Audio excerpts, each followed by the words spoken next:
श्री शिवाय नमस्तभ्यम। हरे कृष्णा। आप सभी भक्तों का दिन शुभ और मंगलमय हो, इसी कामना के साथ आज की कथा का शुभ आरंभ करते हैं। प्रिय भक्तजनों, आज सोमवार का दिन है और आज फाल्गुन मास के कृष्ण पक्ष की विजया एकादशी है। आज के दिन यदि आप व्रत भी नहीं करते लेकिन विजया एकादशी की कथा को सुनते हैं तो भगवान श्री हरि की असीम कृपा प्राप्त होती है। यह व्रत श्री राम जी ने किया, तब उन्होंने रावण को हराकर सीता माता को पुनः प्राप्त किया। तो प्रिय भक्तजनों, एकादशी की पूर्ण कथा हमारे चैनल पर पोस्ट कर दी गई है। कृपया आप उसे भी अपना प्यार दें और एक बार कथा को जरूर जरूर सुनिए। आज सोमवार के दिन कथा का शुभ आरंभ करते हैं भगवान शिव की कथा के साथ। जय श्री गणेश। बहुत समय पहले बालशल नामक गांव में विदुर नाम का ब्राह्मण रहता था। वह अधर्मी, दुरात्मा और महान पापी था। उसकी स्त्री बहुत सुंदर थी। उसका नाम चंचला था। वह सदा उत्तम धर्म का पालन करती, परंतु विदुर वैश्यगामी था। इस तरह कुकर्म करते हुए बहुत समय व्यतीत हो गया। उसकी स्त्री काम से पीड़ित होने पर भी धर्म नाश के भय से कलिश सहकर भी काफी समय तक धर्म से भ्रष्ट नहीं हुई, परंतु आगे चलकर वह भी दुराचारी पति के आचरण से प्रभावित होकर दुराचारी और अपने धर्म से विमुख हो गई। इस तरह दुराचार में डूबे हुए उन पति पत्नी का बहुत सा समय व्यर्थ व्यतीत हो गया। वैश्यगामी, दूषित बुद्धि वाला वह दुष्ट ब्राह्मण विदुंकारी नरक में चला गया। बहुत समय तक नरक के दुखों को भोगकर वे मूढ़ बुद्धि पापी विंध्य पर्वत पर भयंकर पिशाच हुआ। इधर और दुराचारी बिंदु के मारे जाने पर वह चंचला नामक स्त्री बहुत समय तक पुत्रों के साथ अपने घर में रहती रही। पति की मृत्यु के बाद वह भी अपने धर्म से गिरकर पर पुरुषों का संग करने लगी। सती विपत्ति में भी अपने धर्म का पालन नहीं छोड़ती। यही तो तप है। कठिन तो होता है लेकिन इसका फल मीठा होता है। एक दिन देव योग से किसी पुण्य पर्व के आने पर वह अपने भाई बंधुओं के साथ गोकर्ण क्षेत्र में गई। उसने तीर्थ के जल में स्नान किया और बंदी जनों के साथ वहां घूमने लगी। वह एक देव मंदिर में गई। वहां उसने एक ब्राह्मण के मुख से भगवान शिव की परम पवित्र और मंगलकारी कथा सुनी। ब्राह्मण कह रहे थे, जो स्त्रियां व्यभिचार करती हैं वे मरने के बाद यमलोक में जाती हैं। तब यमराज के दूत उन्हें तरह तरह की यातना देते हैं कि वे कामांगर लोह के डंडों से दागे जाते हैं। तप्त लोह के डंडों से उनका संसर्ग कराते हैं और सारे दंड इतनी वेदना देने वाले होते हैं कि जीव पुकार पुकार कर कहता है कि अब ऐसा नहीं करेगा, लेकिन यमदूत उसे छोड़ते नहीं। कर्मों का फल तो सभी को भोगना पड़ता है। देव, ऋषि, मनुष्य सभी इसी से बंधे हैं। ब्राह्मण के मुख से वे वैराग्य बढ़ाने वाली कथा को सुनकर चंचला भय से व्याकुल हो गई। कथा समाप्त होने पर सभी लोग वहां से चले गए। तब कथा बांचने वाले ब्राह्मण देवता ने चंचला से कहा, हे ब्राह्मण, धर्म को न जानने के कारण मेरे द्वारा बहुत बड़ा दुराचार हुआ है। स्वामी, मेरे ऊपर कृपा कर मेरा उद्धार कीजिए। आपके प्रवचन को सुनकर मुझे इस संसार से वैराग्य हो गया है। मुझ मूढ़ चित्त वाली पापिन को धिक्कार है। मैं निंदा के योग्य हूँ। मैं बुरे विषयों में फंसकर अपने धर्म से विमुख हो गई थी। कौन मुझ जैसी को मार्ग में मन लगाने वाली पापिन का साथ देगा? जब यमदूत मेरे गले में फंदा डालकर मुझे बांधकर ले जाएंगे और नरक में मेरे शरीर के टुकड़े करेंगे, तब मैं कैसे उस महान यातना को सहन कर पाऊंगी? मैं सब प्रकार से नष्ट हो गई हूँ, क्योंकि अभी तक मैं हर तरह से पाप में डूबी रही। हे ब्राह्मण, आप मेरे गुरु हैं, आप ही मेरे माता पिता हैं। आपके शरण में मैं आई हूँ। मुझ अबला का अब आप उद्धार कीजिए। इस प्रकार विलाप करती हुई चंचला ब्राह्मण देवता के चरणों में गिर पड़ी। तब ब्राह्मण ने उसे कृपा पूर्वक उठाया और इस प्रकार कहा, नारी, तुम सौभाग्यशाली हो जो भगवान शंकर की कृपा से तुम्हें वैराग्यपूर्ण ये कथा सुनी और कथा को सुनकर समय से अपनी गलती का एहसास कर लिया। तुम डरो मत और भगवान शिव की शरण में जाओ। उनकी परम कृपा से तुम्हारे सभी पाप नष्ट हो जाएंगे। मैं तुम्हें भगवान शिव की कथा सहित वह मार्ग बताऊंगा जिसके द्वारा तुम्हें सुख देने वाली उत्तम गति प्राप्त होगी। शिव कथा सुनने से तुम्हारी बुद्धि शुद्ध हो गई है और तुम्हें पश्चाताप हुआ है, मन में वैराग्य उत्पन्न हुआ है।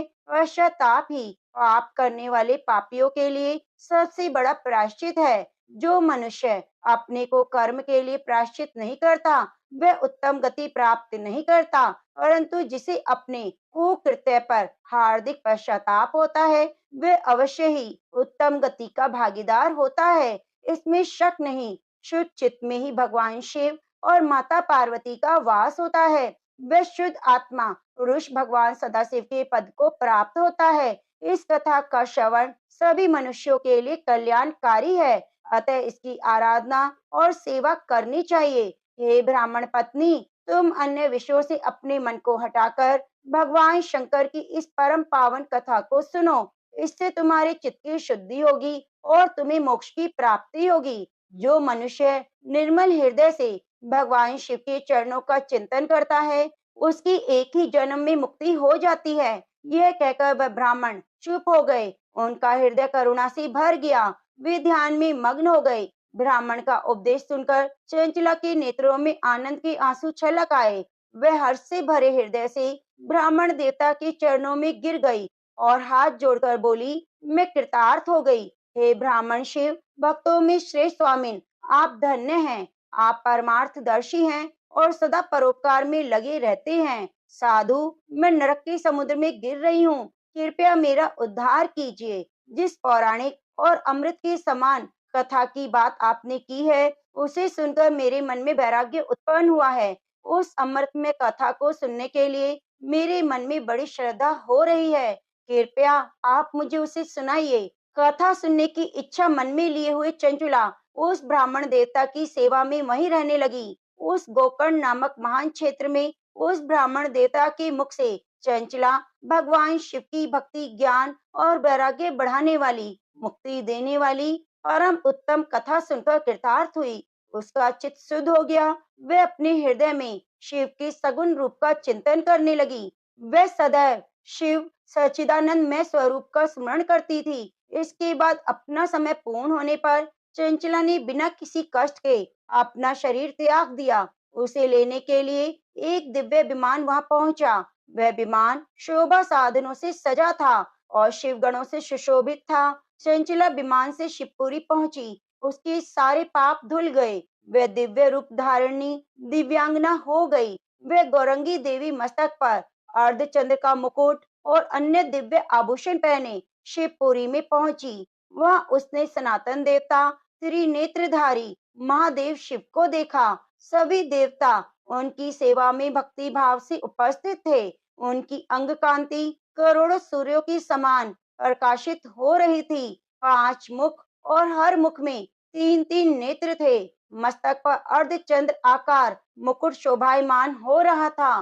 कंठ में नील चिन्ह, उनके साथ में देवी गौरी विराजमान थी, जो विद्युत पुंज के समान प्रकाशित हो रही थी। महादेव जी की कांति कपूर के समान गौर थी। उनके शरीर पर श्वेत वस्त्र थे और शरीर श्वेत भस्म से युक्त था।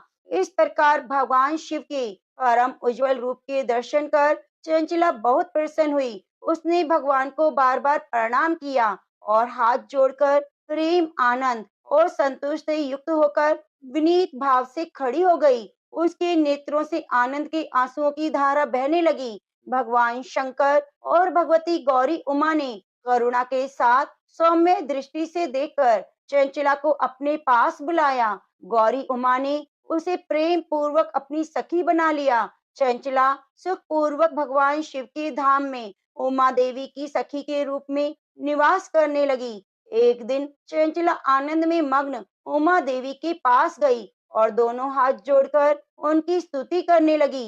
हे गिरिजा नंदिनी स्कंद माता उमा, आप सभी मनुष्यों और देवताओं द्वारा पूजित और सभी सुखों को देने वाली हैं। आप शंभु प्रिया हैं। आप ही गुणा निर्गुणा हैं। हे सच्चिदानंद स्वरूपा, आप ही प्रकृति की पोषक हैं।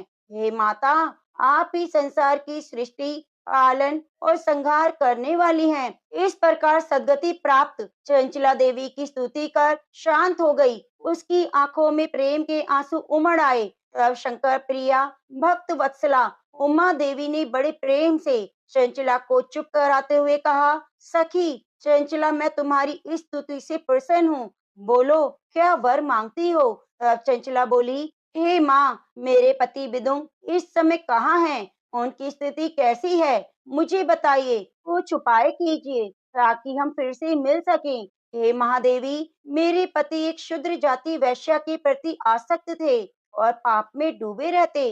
गिरिजा बोली, बेटी, तुम्हारा पति विदुम पापी था, उसका अंत बड़ा भयानक हुआ। वैश्या का उपभोग करने के कारण वह मूर्ख नरक में अनेक वर्षों तक दुख भोग कर अब शेष पाप को भोगने के लिए विंध्य पर्वत पर पिशाच की योनि में रह रहा है। वह दुष्ट वही वायु पीकर रहता है और सब प्रकार के कष्ट सहता है। गौरी देवी की यह बात सुनकर चंचला अत्यंत दुखी हो गई। फिर मन को किसी तरह स्थिर कर दुखी हृदय से माँ गौरी से उसने एक बार फिर पूछा, हे महादेवी, मुझ पर कृपा कीजिए और मेरे पापी पति का अब उद्धार कीजिए। कृपया करके मुझे वह उपाय बताएं जिससे मेरे पति को उत्तम गति प्राप्त हो सके।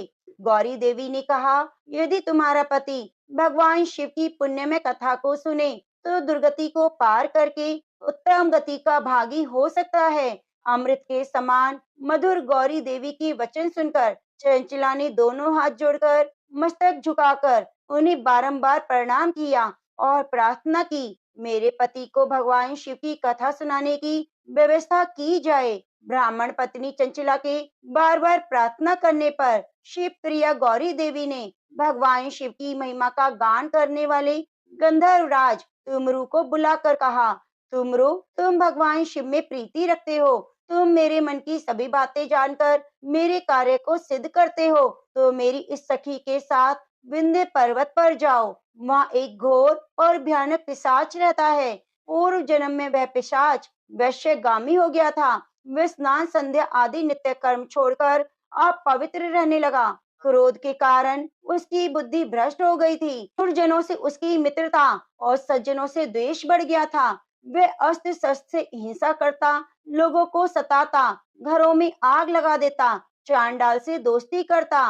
वह रोज वैश्या के पास जाता, पत्नी को त्याग कर दुष्ट लोगों से दोस्ती कर उन्हीं के संपर्क में रहता था।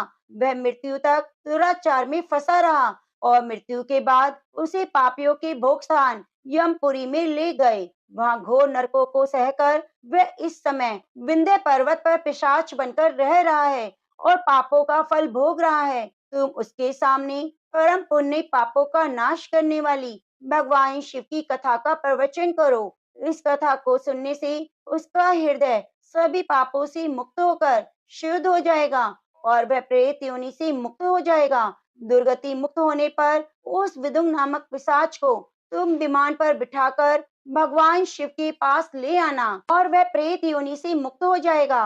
दुर्गति मुक्त होने पर उस विदुम नामक पिशाच को तुम विमान पर बिठाकर भगवान शिव के पास ले आना। माँ उमा का आदेश पाकर गंधर्वराज तुमरू प्रसन्नता पूर्वक अपने भाग्य की सराहना करते हुए चंचला को साथ लेकर विमान से पिशाच के निवास स्थान विंध्य पर्वत पर गया।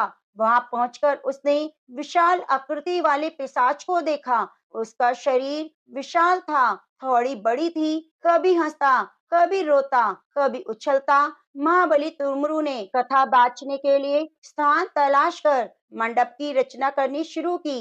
इस बात का पता लोगों को चल गया कि एक पिशाच के उद्धार के हेतु देवी पार्वती की आज्ञा से तुमरू भगवान शिव की कथा सुनाने विंध्य पर्वत पर आया है। उस कथा को सुनने के लोभ से बहुत से देवऋषि वहां पहुंच गए। सभी को आदर पूर्वक स्थान दिया गया। पिशाच विंदु को पाशों में बांधकर आसन पर बिठाया गया। तब तुमरू ने परम उत्तम भगवान शिव की अमृतमय कथा का गान शुरू किया, जिससे सभी श्रोता कृतार्थ हो गए। परम पुण्य कथा को सुनकर पिशाच सभी पापों से मुक्त हो गया। उसने पिशाच शरीर का त्याग कर दिया। शीघ्र ही उसका रूप दिव्य हो गया और शरीर गौर वर्ण का हो गया। शरीर पर श्वेत वस्त्र और पुरुषों के आभूषण आ गए। इस प्रकार दिव्य देहधारी विदुम अपनी पत्नी चंचला के साथ स्वयं भी भगवान शिव का गुणगान करने लगा। उसे दिव्य रूप में देखकर सभी को बहुत आश्चर्य हुआ उसका मन परम आनंद से परिपूर्ण हो गया। सभी भगवान महेश्वर के अद्भुत चरित्र को सुनकर कृतार्थ होकर उनका यशोगान करते हुए अपने अपने धाम को चले गए। विदुर अपनी पत्नी चंचला के साथ विमान में बैठकर शिवपुरी की ओर चल दिया। महेश्वर के गुणों का गान करता हुआ विदुर अपनी पत्नी चंचला और तुमरू के साथ शीघ्र ही शिवधाम पहुंच गया। भगवान शिव, देवी पार्वती ने उसे अपना पार्षद बना लिया। दोनों पति पत्नी सुख पूर्वक भगवान महेश्वर और देवी गौरी के चरणों में अविचल निवास पाकर धन्य हो गए। तो प्रेम से बोलिए, उमा महेश्वर भगवान की जय हो। अब आइए सुनते हैं बड़ी श्रद्धा पूर्वक सोमवार व्रत की कथा। ओम नमः शिवाय। एक बहुत धनवान साहूकार था। उसके घर में धन आदि किसी भी प्रकार की कोई कमी नहीं थी। उसको एक ही दुख था कि उसके कोई पुत्र नहीं था। उसी चिंता में वह दिन रात दुखी रहता। वह पुत्र की प्राप्ति हेतु प्रत्येक सोमवार को सोमेश्वर व्रत और चंद्रदेव और शिव जी का पूजन किया करता। वह प्रतिदिन शिव मंदिर में जाकर शिव जी की पूजा किया करता था। सुबह शिवलिंग पर जल चढ़ाता और सायंकाल मंदिर में दीपक जलाया करता। उसकी भक्ति भाव को देखकर एक दिन श्री पार्वती जी ने शिव जी महाराज से कहा, हे महाराज, ये साहूकार आपका अत्यंत भक्त है और सदैव आपका व्रत पूजन बड़ी श्रद्धा से करता है। आपको इसकी मनोकामना पूरी करनी चाहिए। शिव जी ने कहा, हे पार्वती, ये संसार कर्म क्षेत्र है। जैसे किसान खेत में बीज बोता है, वैसा ही फल काटता है। उसी तरह इस संसार में जो जैसा करता है, वैसा ही फल भोगता है। पार्वती ने अत्यंत आग्रह से कहा, महाराज, जब ये आपका ऐसा भक्त है और यदि इसको किसी प्रकार का कोई दुख है, तो अवश्य दूर करना चाहिए, क्योंकि आप सदैव अपने भक्तों पर दयालु हैं, उनके दुखों को दूर करते हैं। यदि आप ऐसा न करेंगे, तो मनुष्य क्यों आपकी सेवा पूजा करेंगे? पार्वती जी का ऐसा आग्रह देख शिव जी महाराज कहने लगे, हे पार्वती, इसके कोई पुत्र नहीं, इसी चिंता से ये अति दुखी रहता है। इसके भाग्य में पुत्र न होने पर भी मैं इसको पुत्र प्राप्ति का वरदान देता हूँ, परंतु वह पुत्र केवल 12 वर्ष तक जीवित रहेगा। उसके बाद वह मृत्यु को प्राप्त हो जाएगा। इससे अधिक मैं और कुछ नहीं कर सकता। ये सब बातें वह साहूकार सुन रहा था। इससे उसको न प्रसन्नता हुई और न ही कोई कष्ट हुआ।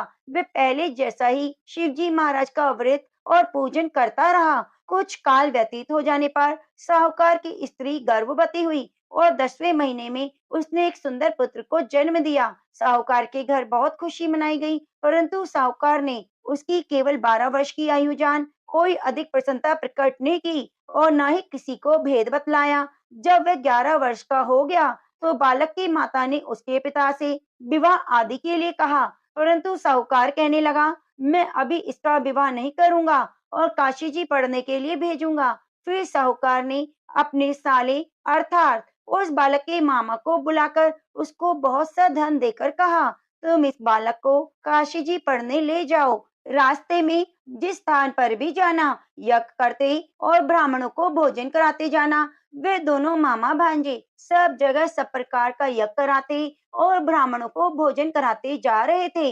रास्ते में उनको एक शहर पड़ा। उस शहर के राजा की कन्या का विवाह था। दूसरे राजा का लड़का जो विवाह करने के लिए बारात लेकर आया, वह एक आंख से काना था। उसके पिता को इस बात की बड़ी चिंता थी कि कहीं वर को देखकर कन्या के माता पिता विवाह में किसी प्रकार की अड़चन पैदा ना कर दे।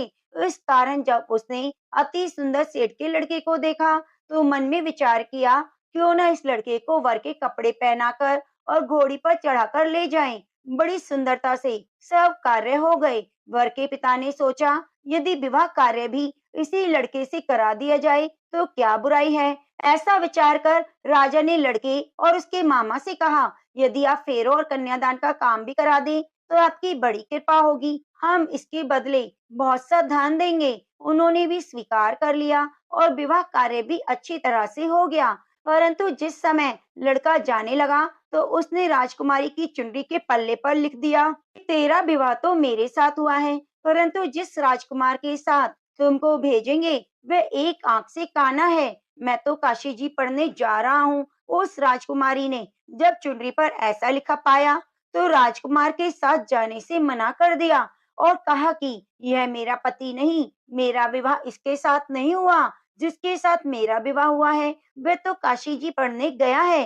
राजकुमारी के माता पिता ने अपनी कन्या को विदा नहीं किया और बारात वापस चली गई। उधर वह सेठ का लड़का और उसका मामा काशी जी पहुंच गए। वहां जाकर उन्होंने यज्ञ करना और लड़के ने पढ़ना शुरू कर दिया। जब लड़के की आयु 12 वर्ष की हो गई, उस दिन भी उन्होंने यज्ञ रचा रखा था। लड़के ने अपने मामा जी से कहा, मामा जी, आज तो मेरी तबीयत कुछ ठीक नहीं। मामा ने कहा, अंदर जाकर सो जाओ। लड़का अंदर जाकर सो गया। थोड़ी देर में उसके प्राण निकल गए। जब उसके मामा ने आकर देखा कि वह तो मुर्दा पड़ा है, तो उसको बड़ा दुख हुआ और सोचा, यदि मैं अभी रोना पीटना मचा दूंगा तो यज्ञ का कार्य अधूरा रह जाएगा। इसलिए उसने जल्दी से यज्ञ का कार्य समाप्त कर ब्राह्मणों के जाने के बाद रोना पीटना आरंभ कर दिया। संयोगवश उसी समय शिव पार्वती जी उधर से जा रहे थे। जब उन्होंने जोर जोर से रोने पीटने की आवाज सुनी तो पार्वती जी कहने लगी, महाराज, कोई दुखिया रो रहा है, इसके कष्टों को दूर करो। तब शिव जी बोले, इसकी आयु इतनी ही थी, सो भोग चुका। पार्वती जी ने कहा, महाराज, कृपा करके इस बालक की आयु दो, नहीं तो उसके माता पिता तड़प तड़प कर मर जाएंगे। पार्वती जी के इस प्रकार बार बार आग्रह करने पर शिव जी ने उसको वरदान दिया और शिव जी महाराज की कृपा से लड़का जीवित हो गया। शिव पार्वती कैलाश चले गए। कुछ दिन बाद लड़का और मामा उसी प्रकार यज्ञ करते हुए अपने घर की ओर चल पड़े। रास्ते में उसी शहर में आए जहाँ लड़के का विवाह हुआ था। वह आकर उन्होंने यज्ञ किया। लड़के का ससुर यज्ञ में आया। उसने लड़के को पहचान लिया और अपने महल में ले जाकर बड़ी खातिर की। कुछ दिन बाद बहुत से दास दासियों के सहित आदर पूर्वक लड़की और जमाई को विदा कर दिया। जब वह अपने शहर के निकट आए तो मामा ने कहा, मैं पहले तुम्हारे घर जाकर सबको खबर कर आता हूँ। उस समय लड़के के माता पिता अपने घर की छत पर बैठे हुए थे। उन्होंने यह प्रण कर रखा था कि हमारा पुत्र सकुशल घर पर आएगा तो वे राजी खुशी नीचे उतर आएंगे, नहीं तो छत से गिरकर अपने प्राण दे देंगे। इतने में ही उस लड़के के मामा ने आकर यह समाचार दिया कि आपका पुत्र आ गया है, परंतु उनको विश्वास नहीं हुआ। तब उसके मामा ने शपथ पूर्वक कहा, आपका पुत्र अपनी स्त्री के साथ बहुत सा धन लेकर आया है। तो सेठ ने आनंद के साथ उसका स्वागत किया और बड़ी प्रसन्नता के साथ रहने लगे। इसी प्रकार जो भी सोमवार के व्रत को विधि विधान से करता है, कथा को सुनता है, उसके सब दुख दूर होकर मनोकामनाएं पूरी होती हैं। तो प्रेम से बोलिए, उमापति महादेव की जय। बड़ी ही श्रद्धा और भक्ति के साथ अब सुनिए सोमवार की दूसरी कथा। एक बार की बात है, माता पार्वती शिव जी को पति रूप में प्राप्त करने के लिए घोर तप कर रही थी। उनकी तप को देखकर देवताओं ने शिव जी से देवी की मनोकामना को पूरी करने की प्रार्थना की। शिव जी ने पार्वती जी की परीक्षा लेने के लिए सप्त ऋषियों को भेजा। सप्त ऋषियों ने शिव जी के सैकड़ों अवगुण गिनाए, पर पार्वती जी को महादेव जी के अलावा किसी और से विवाह मंजूर नहीं था। तब शंकर जी ने स्वयं पार्वती जी की परीक्षा लेने की ठानी। तब भगवान शंकर स्वयं प्रकट हुए और पार्वती जी को वरदान देकर अंतर्ध्यान हो गए। इतने में पार्वती माता जहाँ तप कर रही थी, वही पास में तालाब में मगरमच्छ ने एक लड़के को पकड़ लिया। लड़का जान बचाने के लिए चिल्लाने लगा। तब पार्वती जी ने उस बच्चे की चीख सुनी नहीं गई और द्रवित हृदय होकर वे तालाब पर पहुंची। वहां देखा कि मगरमच्छ लड़के को तालाब के अंदर खींच ले जा रहा है। लड़के ने देवी माँ को देखकर कहा, मेरी माता पिता भाई बंधु कोई नहीं, आप मेरी रक्षा करें। तो पार्वती जी ने कहा, मगरमच्छ, इस लड़के को छोड़ दो।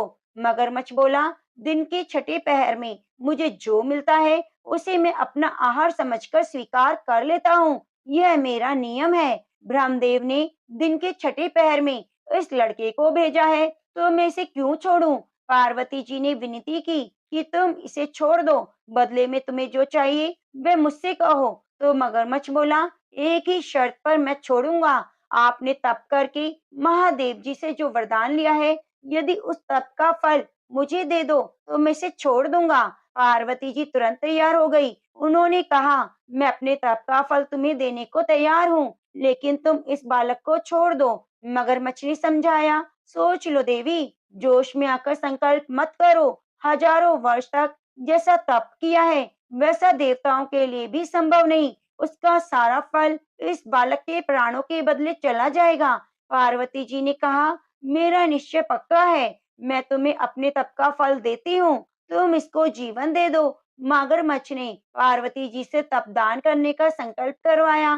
तप का दान होते ही मगरमच्छ की देह तेजी से चमकने लगी और वह बोला, हे पार्वती, यह देखो, तप के प्रभाव से मैं तेजस्वी बन गया हूँ। तुमने जीवन भर की पूंजी एक बच्चे के लिए व्यर्थ कर दी, चाहे तो अपनी भूल सुधारने का एक मौका और दे सकता हूँ। तब पार्वती जी ने कहा कि ग्रह, अब तो मैं पुनः कर सकती हूँ। यदि तुम इस लड़के को निगल जाते तो इसका जीवन वापस नहीं मिल सकता था। देखते ही देखते वह लड़का अदृश्य हो गया और मगरमच्छ भी लुप्त हो गया। पार्वती जी ने विचार किया, मैंने तप तो दान कर दिया, अब पुनः से तप आरंभ करूंगी। पार्वती जी ने फिर से तप करने का संकल्प किया। भगवान सदाशिव फिर से प्रकट होकर बोले, हे पार्वती, भला तप क्यों कर रही हो? तब पार्वती जी ने कहा, हे प्रभु, मैंने अपने तप का फल दान कर दिया है।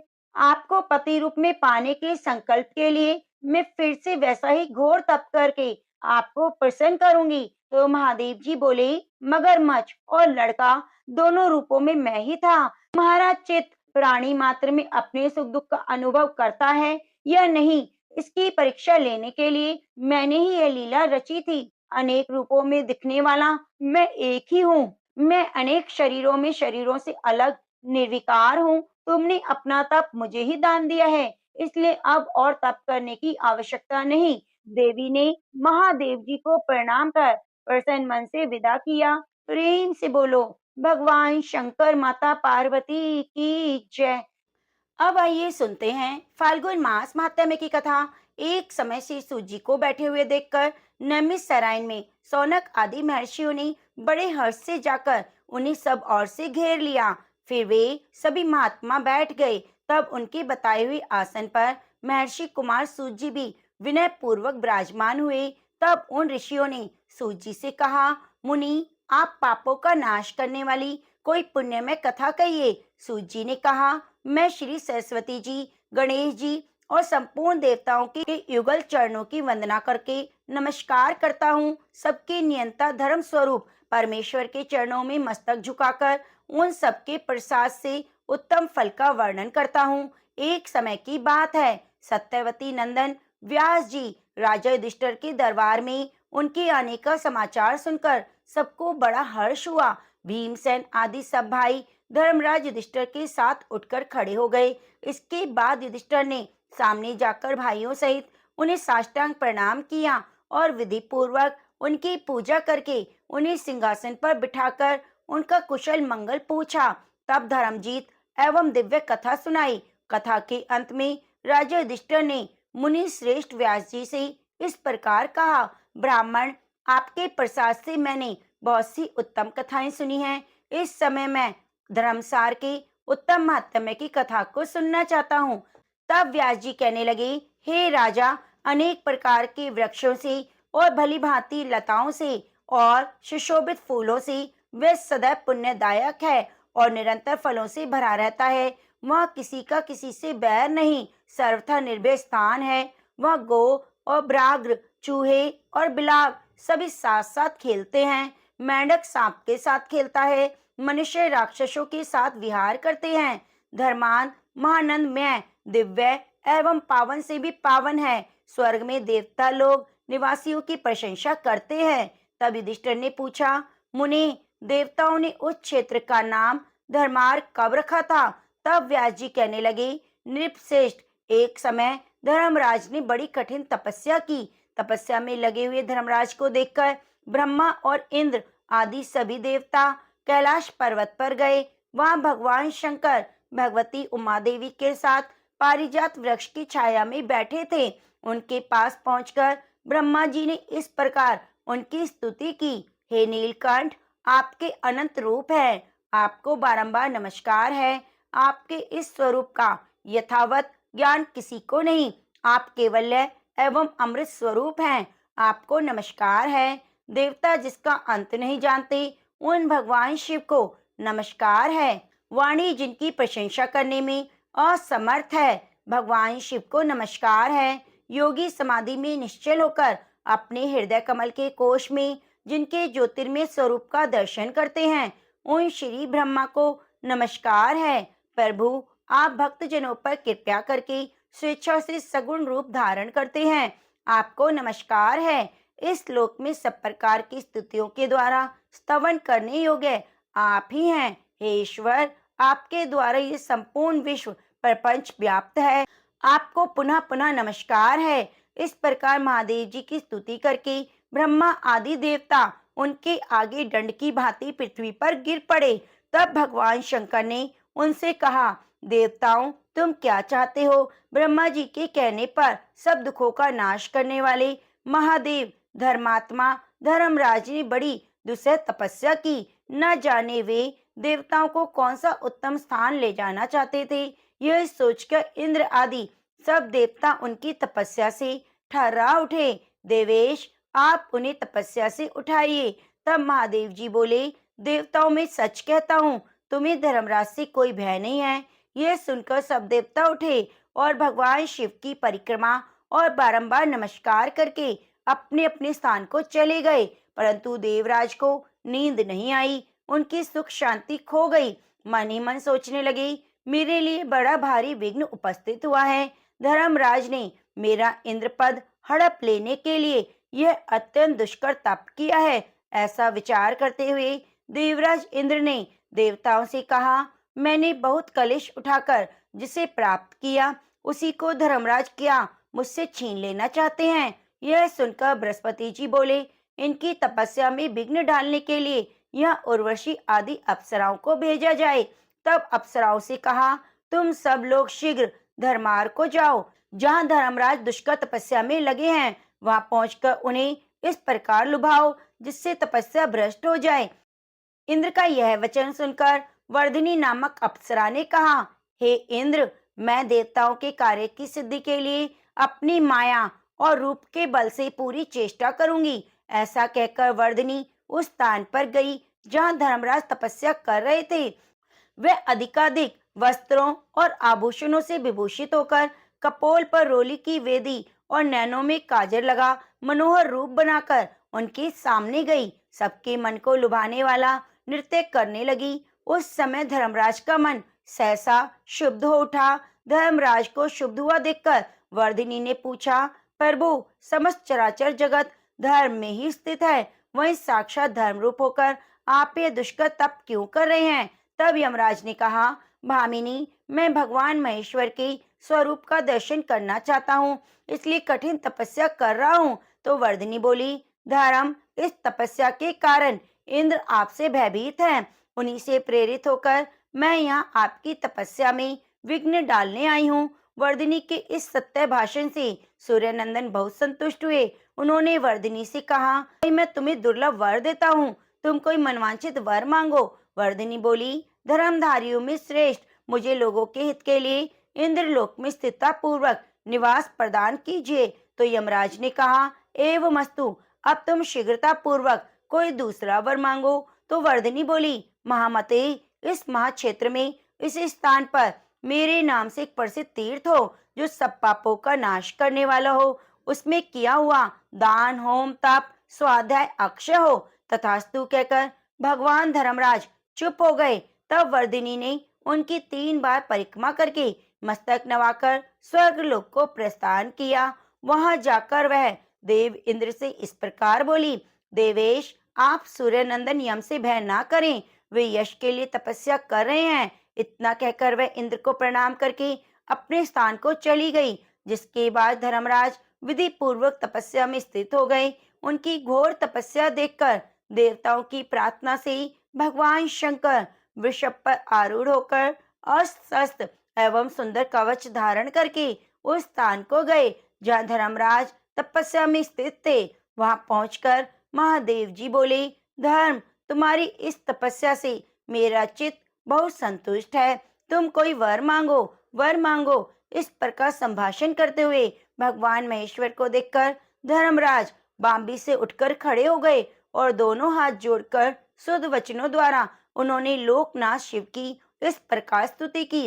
भगवान, आप सब पर शासन करने वाले ईश्वर हैं, आपको नमस्कार है। हे नीलकंठ, आपका स्वरूप तेजोमय है, आपको नमस्कार है। केवल भक्ति भाव से प्राप्त होने वाले प्रभु, आपको नमस्कार है। आप नित्य सौम्य सुख स्वरूप एवं श्री हरि हैं, आपको नमस्कार है। आप रुद्र, भीम और शांत स्वरूप हैं, आपको नमस्कार है। हे चंद्रशेखर, आपके सब अंगों में भस्म लगी हुई है, आपको नमस्कार है। आपके 5 मुख 3 नेत्र हैं, आपको बार बार नमस्कार है। सर्प आपके आभूषण है और आप दिशाओं को ही वस्त्र के रूप में धारण करते हैं।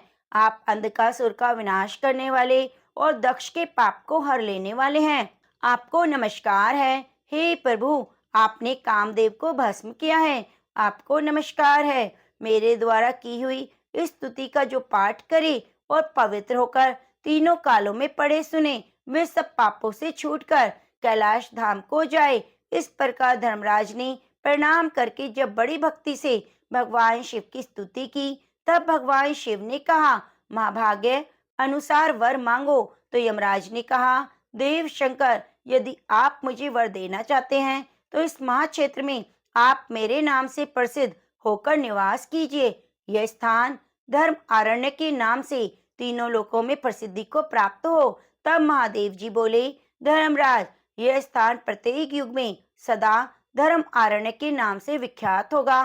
तुम्हारे मन में और कोई इच्छा हो तो उसे भी बताओ, उसे पूर्ण करूंगा। तब धर्मराज जी कहने लगे, भगवान, 2 योजन विस्तार वाला यह उत्तम स्थान मेरे नाम से प्रसिद्ध तीर्थ हो, ये समस्त देहधारियों के लिए पावन और सनातन मोक्ष स्थान हो। तब महादेव जी बोले, एवमस्तु, एक अंश से इस तीर्थ में मेरी भी स्थिति होगी। तुम्हारे इस निर्मल स्थान को मैं कभी नहीं छोड़ूंगा। यह मेरे नाम से विश्वेश्वर नामक महालिंग प्रकट होगा। ऐसा कहकर महादेव जी वहीं अंतर ध्यान हो गए। इसके बाद वहाँ एक अद्भुत लिंग प्रकट हुआ। धर्म के द्वारा स्थापित किया हुआ वह लिंग धर्मेश्वर के नाम से प्रसिद्ध हुआ। उसका स्मरण और पूजन कर मनुष्य सब पापों से मुक्त हो जाता है। धर्मराज ने वहीं एक धर्म वापी का निर्माण किया जो बड़ी मनोरम है। उसमें स्नान और जलपान करके मनुष्य सब पापों से मुक्त हो जाता है। जो मनुष्य व्याधि दोष के नाश और कलेश की शांति के लिए उस धर्म व्यापी में स्नान करके यम तर्पण करता है, उसको कोई उपद्रव नहीं होता।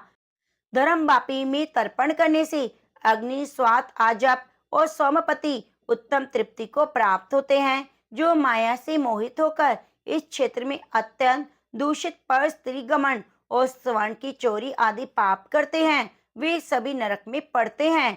दूसरे क्षेत्र में किया हुआ पाप धर्मार में नष्ट हो जाता है, किंतु धर्म आरण्य में किया हुआ पाप वज्र लीप हो जाता है।